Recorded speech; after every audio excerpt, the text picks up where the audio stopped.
Chers amis, bonjour.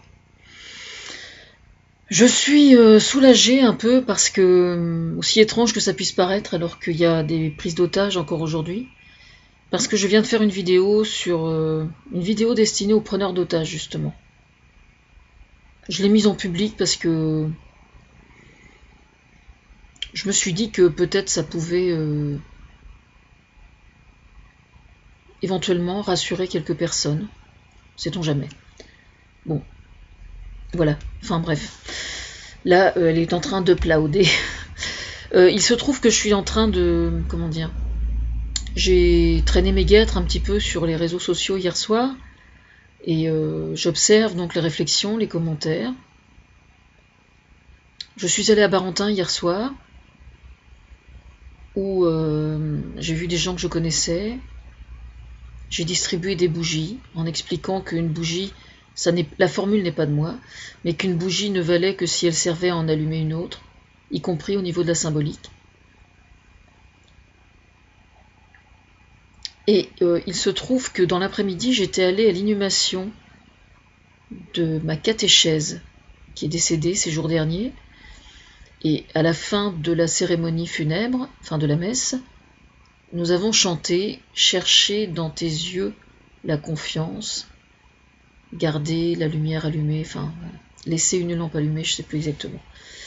Enfin, c'est un cantique que j'adore, que je connais depuis très longtemps et qui fait chaud au cœur, je trouve. Et donc, c'était curieux d'avoir chanté ce cantique-là à la fin de l'inhumation et de me retrouver hier soir sur le parvis de la mairie de Barentin en train de distribuer des bougies aussi, mais malheureusement pas pour les mêmes causes, pour les mêmes raisons, je veux dire. En fait, là, je viens de... Comment dire? Je m'en allais glaner ce que j'avais récupéré comme visuel hier soir, que j'avais posé sur Servigne, parce que j'utilise Servigne pour ensuite poser sur mon forum. Et puis je voulais aller du côté du pape pour voir ce qu'il en était.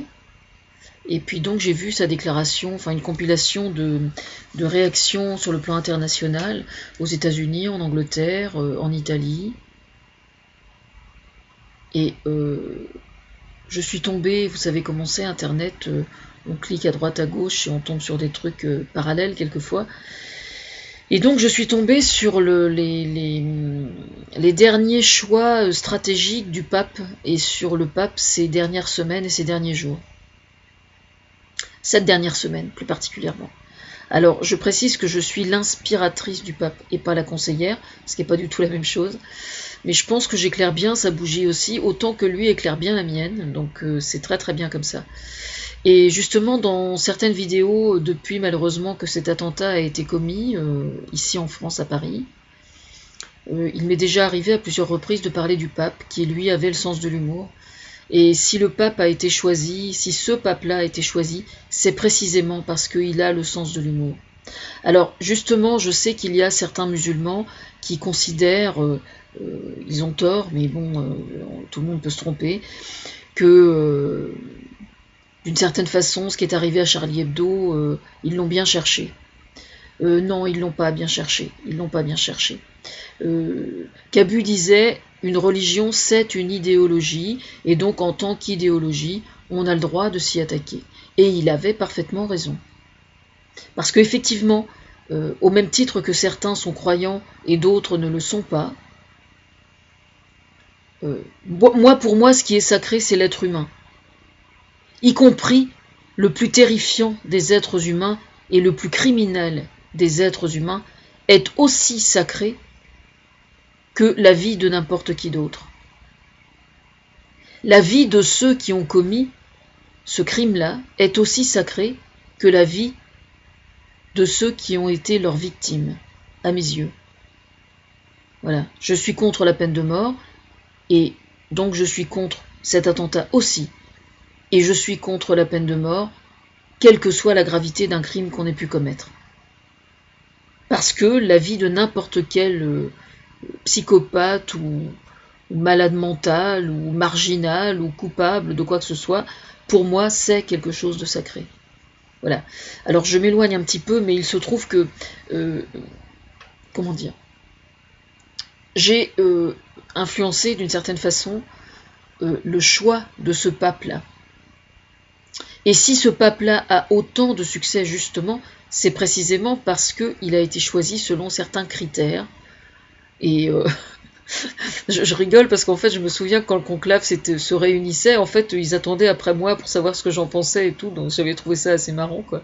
Et je suis absolument ravie, moi, que ce soit ce pape-là qui a été choisi, parce que justement, c'est quelqu'un d'extrêmement intelligent et d'extrêmement tolérant. Alors, je suis notamment très proche de lui parce que l'une des raisons pour lesquelles j'étais en attente par rapport à l'Église d'aujourd'hui, c'était relativement aux prêtres pédophiles qui, malheureusement, un peu partout dans le monde, le clergé fermait les yeux sur ces affaires-là. Et donc, évidemment, moi étant une ancienne victime de pédophilie, j'étais particulièrement attentive à ce problème-là.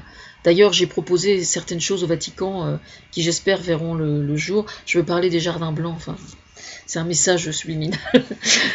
Et il se trouve que justement, c'est intéressant. Si j'explique ça, c'est pour une raison bien particulière. Il y a au sein des catholiques des intégristes aussi qui crient au scandale, voire qui font pire, quand on s'en prend à l'image du pape. Mais quand on aime quelqu'un, se moquer de lui, c'est une preuve d'amour, aussi étrange que ça puisse paraître, d'une certaine façon. C'est-à-dire que dénoncer les travers de quelqu'un, ça n'empêche absolument pas de reconnaître ses qualités. Mais si on s'en prend effectivement de façon aussi féroce aujourd'hui envers l'islam et envers le prophète Mahomet, c'est précisément parce que au sein de l'islam, il existe des sectes islamiques qui récupèrent l'islam à des fins mafieuses et à des fins politiques. Mais ça n'est absolument pas aux musulmans dans leur ensemble qu'on s'en prend. C'est très important de comprendre ça, je vais vous expliquer pourquoi.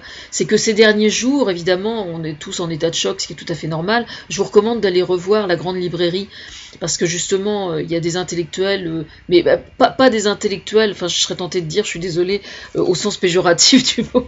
J'en connais certains qui vont faire des bons. Pénac va pas être content. Mais c'est pas grave. Je veux dire par là qu'il arrive quelquefois que quand on invite des intellectuels sur un plateau de télévision, ça fasse fuir certaines personnes. Enfin, si vous fuyez devant Pénac, il faut consulter à mon avis. Franchement, il faut consulter. Mais ce que je veux dire, c'est qu'il y a eu toute une... Alors après, il y a eu un documentaire sur Wolinski, justement, et c'est très intéressant, je vais vous expliquer pourquoi. C'est que à l'époque, justement, où le clergé était effectivement coupable de mutisme vis-à-vis de la pédophilie au sein de son église, les humoristes avaient à cœur absolument de les brocarder par caricature et par dessin. Et c'est extrêmement important qu'ils l'aient fait.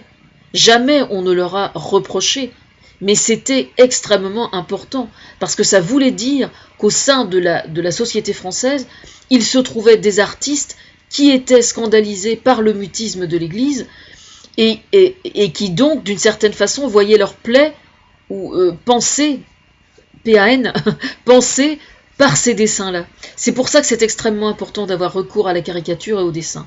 Et alors, depuis que François Ier, justement, a été choisi comme pape, curieusement, on se rend compte que dans le milieu des humoristes et des caricaturistes en général, le pape François Ier, lui, est beaucoup moins la cible des caricaturistes et des humoristes.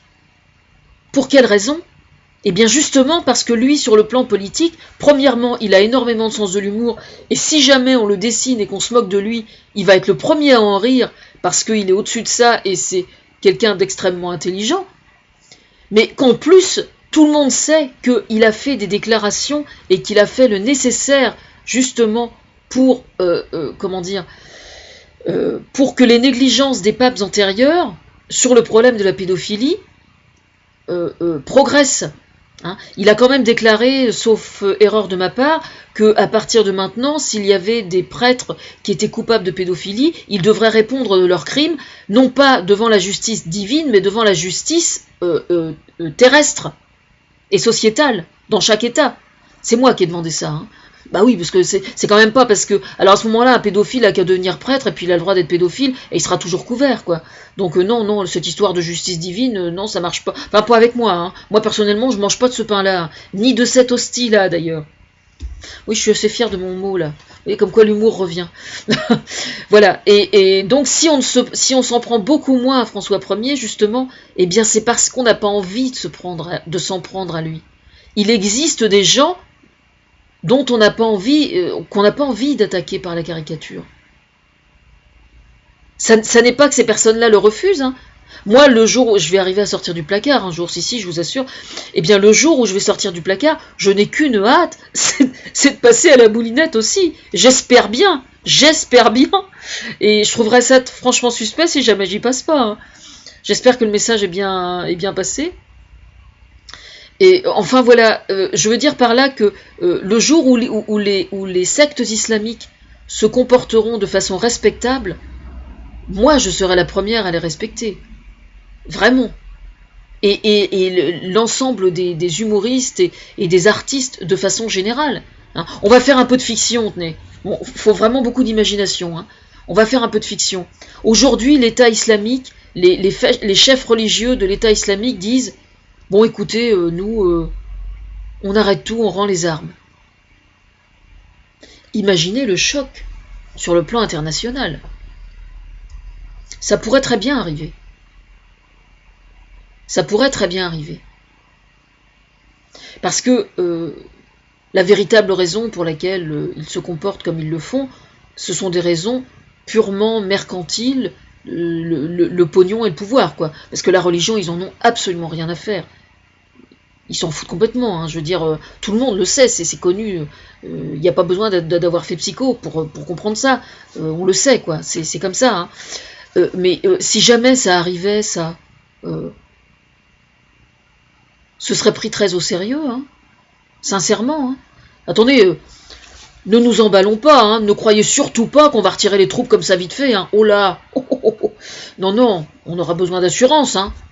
Mais je vous jure que si ça se produit, on y réfléchira à 2 fois et que ça sera très certainement, j'ai pas dit ça serait, j'ai dit ça sera très certainement considéré avec la plus grande attention et la plus grande importance.